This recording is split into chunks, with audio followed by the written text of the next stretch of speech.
Sanitasi berbasis masyarakat atau yang kerap disebut dengan Sanimas adalah program untuk menyediakan prasarana pengolahan air limbah bagi masyarakat di daerah kumuh dan padat di perkotaan.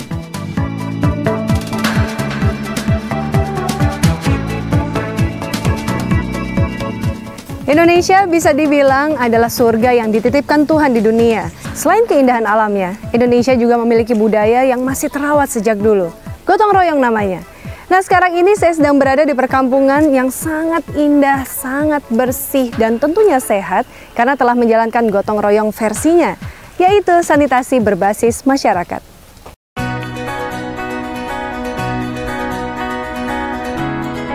Menyusul kesuksesan pilot program di 6 kota di tahun 2003 hingga 2004. Mulai tahun 2005, pemerintah Indonesia telah berkomitmen untuk meningkatkan sumber daya dalam mendukung replikasi pendekatan fasilitas sanitasi terdesentralisasi berbasis masyarakat secara nasional melalui program Sanimas.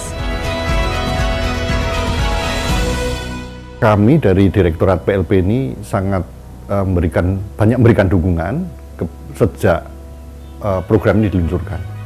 Kalau kita ingat sejak tahun 2006 kami sudah banyak mereplikasi dan membangun masal Sanimas ini di Indonesia ini. Kami tidak hanya memberikan dukungan fisik aja, tapi juga memberikan dukungan non-fisik.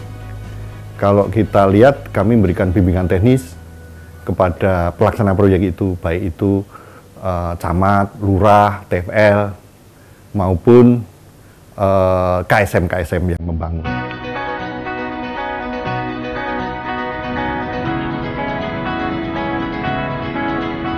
Di sebagian besar masyarakat yang tinggal di daerah dengan kepadatan penduduk tinggi memiliki kebiasaan untuk mencuci, mandi, dan buang air besar di satu lokasi.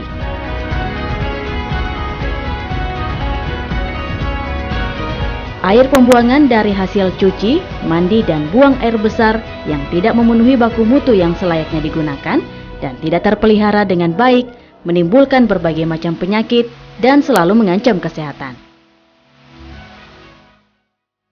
Kurangnya prasarana sanitasi yang memadai, serta kebersihan dan lingkungan yang buruk, berkaitan dengan penularan penyakit infeksi seperti diare akut dengan infeksi bakteri atau kolera, tifus, penyakit cacingan, penyakit hati karena virus hepatitis A dan E. Terdapat 255,18 juta penduduk dari 51 juta penduduk Indonesia yang buang air besar sembarangan. Dari hal tersebut menunjukkan buruknya sanitasi yang merugikan sebesar 56 triliun rupiah atau sekitar 2,3% dari pendapatan per kapita Indonesia. Akibat dari kondisi itu, setiap jam terdapat 15 hingga 22 orang yang meninggal akibat diare dan pneumonia, yang pemicunya karena sanitasi buruk. Program Sanimas ini dilandasi dari latar belakang semakin meningkatnya jumlah penduduk di daerah perkotaan. Dan biasanya dengan semakin tingginya kepadatan penduduk ini, maka tersedianya lahan untuk pembangunan septic tank juga sangat terbatas. Andaikan kita harus membangun septic tank, ini pada umumnya sangat berisiko terhadap pencemaran terhadap air tanah. Oleh karena itu, maka diperkenalkan Sanimas dengan sistem pengolahan tertentu, maka efluen atau air yang keluar dari instalasi pengolahan air limbah ini akan memenuhi baku mutu sebagaimana yang ditetapkan oleh Kementerian Lingkungan Hidup. Air ini akan dialirkan kepada badan air dengan kualitas yang sudah memenuhi syarat, sehingga air limbah domestik ini tidak akan mencemari baik air tanah maupun air permukaan.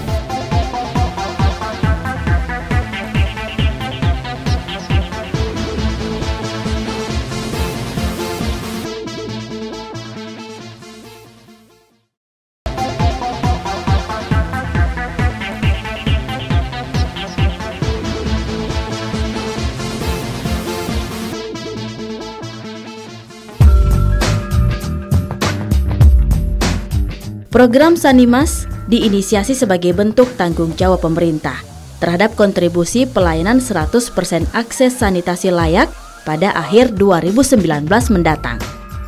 Kami coba mengajukan bantuan ke Kementerian PUPR. Akhirnya kami disetujui dan kami mendapatkan semacam Sanimas IPAL komunal.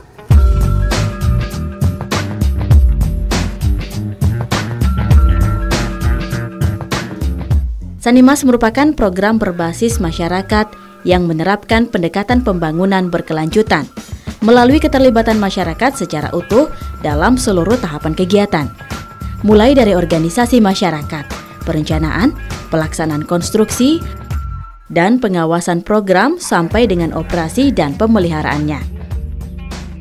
Dengan adanya program sanitasi, sehingga kami di Desa Delot Peken sampai tahun 2017 ini sudah ada 3 program sanitasi yang sumber dananya dari anggaran APBN dan juga 5 program SLBM yang dananya dari APBD Kabupaten Tabanan. Dengan adanya sanitasi ini, masalah limbah, masalah sanitasi minimal sudah bisa kami atasi. Nah, berkaitan dengan masalah sanitasi ini, kebetulan kami di Bali ada juga namanya Banyaradat, sehingga kami di dalam pengelolaan ini kami bekerja sama dengan tokoh-tokoh adat dan semua masyarakat yang ada di Desa Delot Peken. Dalam pelaksanaannya, masyarakat dibantu oleh tenaga fasilitator lapangan guna memastikan prasarana yang terbangun sesuai dengan pedoman teknis yang berlaku.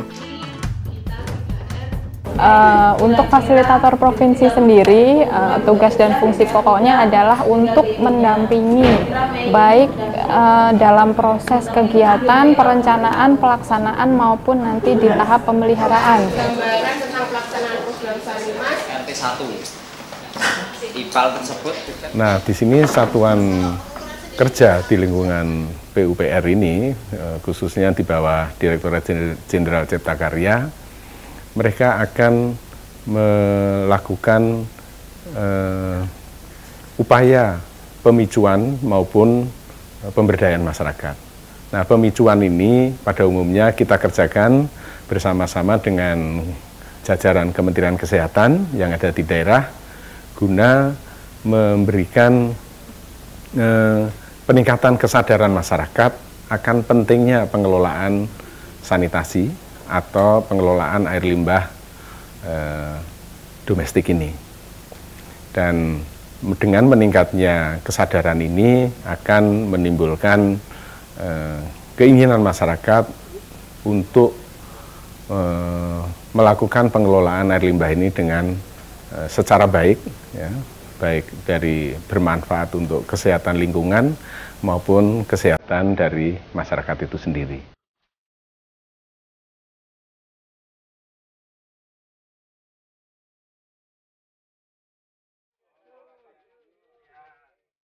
Rembuk desa menjadi hal yang wajib dilakukan sebelum Sanimas dibangun pada sebuah lokasi. Keterlibatan warga desa, pemangku adat, serta pamong praja, hingga pemerintah daerah atau pusat, dan tim fasilitator harus duduk bersama menyelesaikan berbagai persoalan.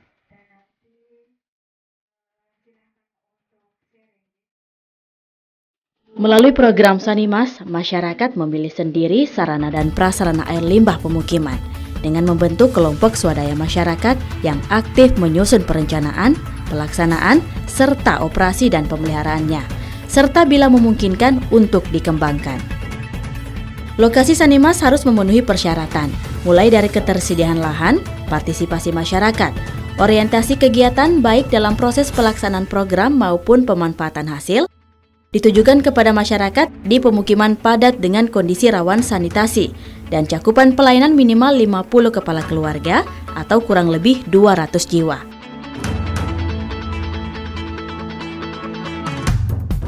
Seperti daerah pusat pemerintahan, pusat pertumbuhan, dan diutamakan bagi MBR. Opsi pemilihan jenis IPAL komunal bergantung pada musyawarah warga.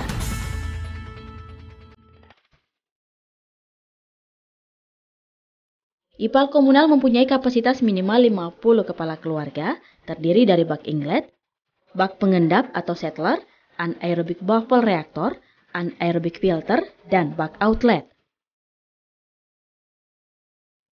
Proses pengolahan diawali dengan air limbah rumah tangga yang masuk ke dalam inlet pemprosesan IPAL. Setelah itu masuk dalam proses bak perata atau ekualisasi. Selanjutnya air limbah diendapkan pada bak settler. Selanjutnya masuk ke dalam proses anaerobik. Dalam proses ini ada dua cara, yaitu menggunakan anaerobic bubble reactor dan anaerobic filter.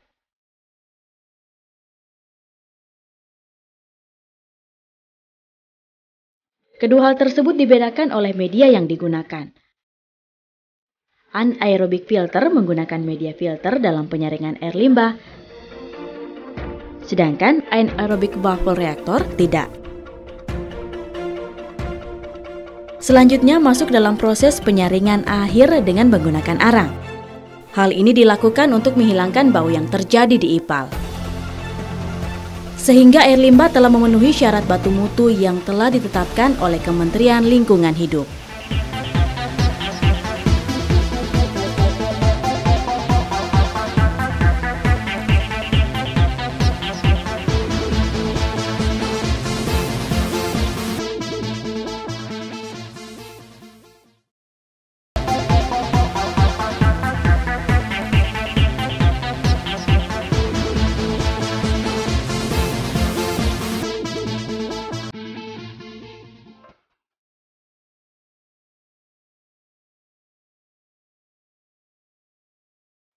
Keberlanjutan prasarana dan sarana Sanimas sangat bergantung pada kemauan dan kemampuan masyarakat dalam mengoperasikan, memanfaatkan, memelihara prasarana dan sarana yang ada.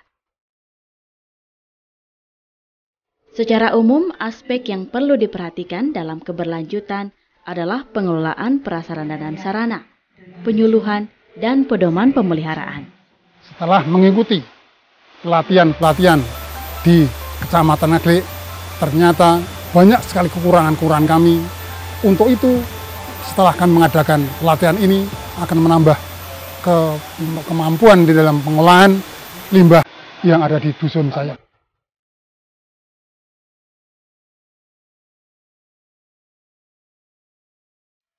Pemangku kepentingan seperti Pemda dibutuhkan untuk pendampingan operasional Sanimas. Bahkan Pemda juga dibutuhkan dalam hal penyediaan lahan, penganggaran biaya operasional, dan pemeliharaan penyiapan kelembagaan kelompok swadaya masyarakat. Serta pendampingan dan pengawasan terhadap keberlanjutan infrastruktur Sanimas. Dukungan pemerintah di dalam kelancaran program Sanimas yang pertama dari sisi pembinaan, baik dari perencanaan sampai dengan keberlanjutan melalui SK Bupati Kabupaten Tabanan. Kemudian dari sisi pendanaan, pemerintah Kabupaten Tabanan selalu menyiapkan dana pendamping biaya operasional untuk pelaksanaan program Sanimas yang bersumber dari dana APBN.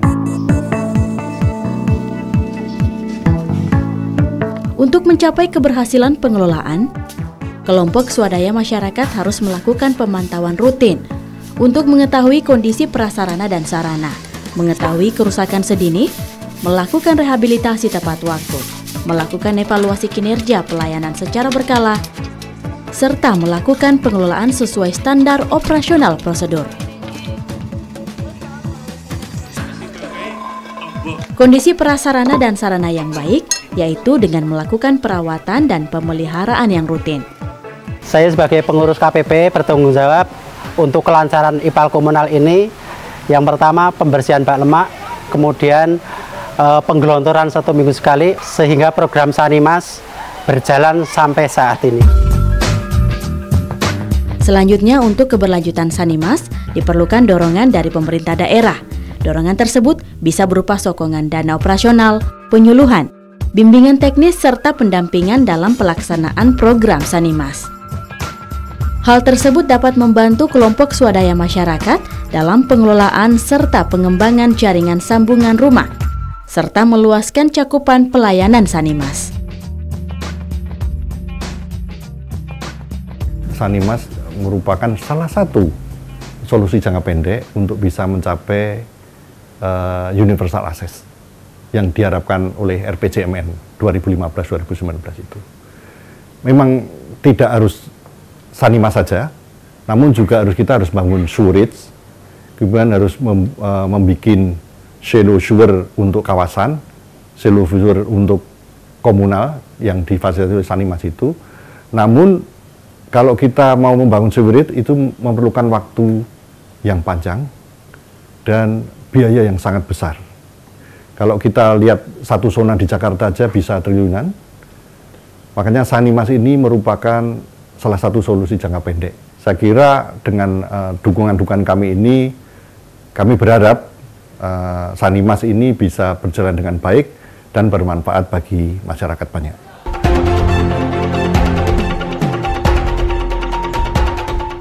Begitupun dengan masyarakat sendiri yang bisa melakukan iuran agar menimbulkan rasa memiliki semakin tinggi dan tidak selalu bergantung dengan pihak lain.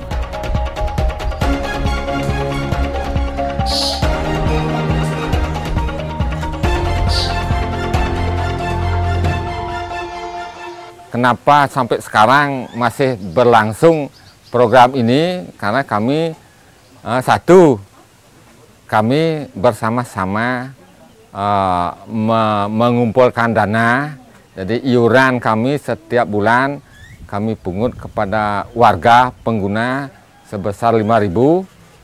Jadi itulah yang kami pergunakan untuk satu, pembersihan lemak di Sanimasnya. Yang kedua, ada yang rusak-rusak kami tambal. Nah itulah yang sehingga kami juga sering melakukan penyuluhan kesehatan kepada masyarakat.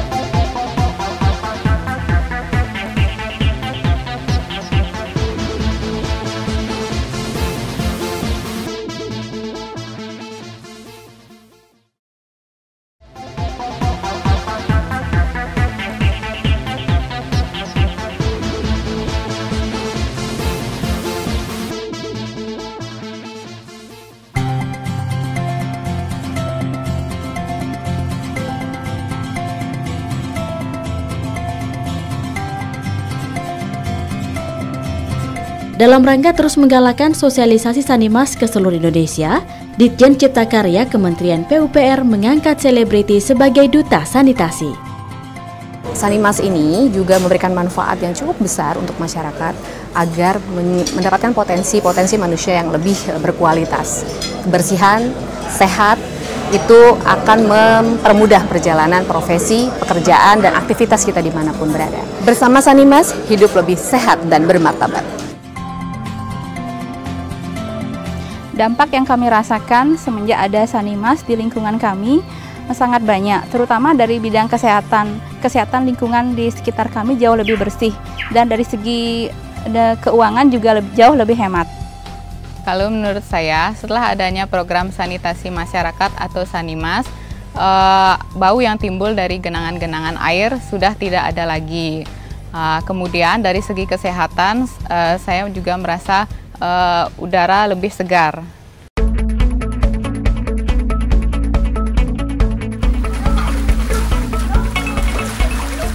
Harmonisasi kebersihan dan juga kesehatan bisa langsung kita lihat nih situasinya sekarang, anak-anak yang sedang gembira berenang.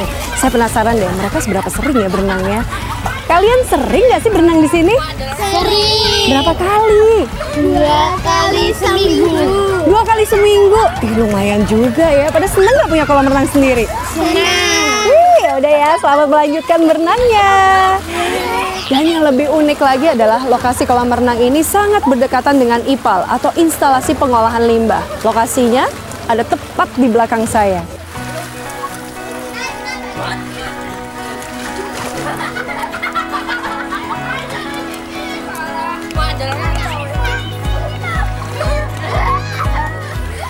Meski letak IPAL komunal sangat dekat dengan aktivitas masyarakat, namun jika pengelolaan air limbah bisa dikelola dengan baik, masyarakat setempat tidak akan terganggu aktivitasnya. Mereka bisa berenang,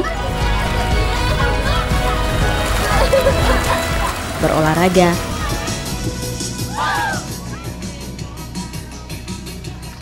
serta menyaksikan air limbah yang mengalir di sungai-sungai kecil dengan bersih.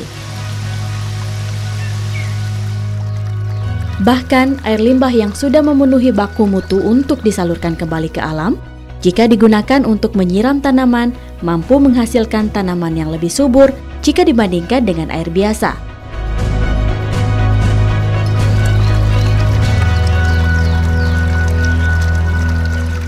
Saya sebagai penerima manfaat IPAL wajib merawat bak kondom.